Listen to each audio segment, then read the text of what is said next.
Şehitlerimiz Türk tarihinde büyük acılarımız var ama vatanımıza, milletimize hep canımıza siper olmuşuz. Şimdi Hocalı soykırımına döneceğiz. İnsanlığın kanayan yarası Hocalı soykırımının üzerinden 34 yıl geçti. Ermeni çetelerinin 26 Şubat 1992'de Hocalı'da giriştiği soykırımın kurbanları Türkiye Büyük Millet Meclisi'ne düzenlenen programla anıldı.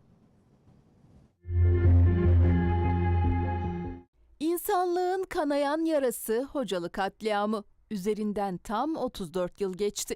Ama yaşanan acılar hiçbir zaman unutulmadı. Azerbaycan Ombudsmanı Sabine Aliyeva yaşanan soykırıma karşı uluslararası toplumun sessizliğini hatırlattı. Bu kayıtsızlığın Ermeni çeteleri cesaretlendirdiği gibi adaleti de geciktirdiğini vurguladı.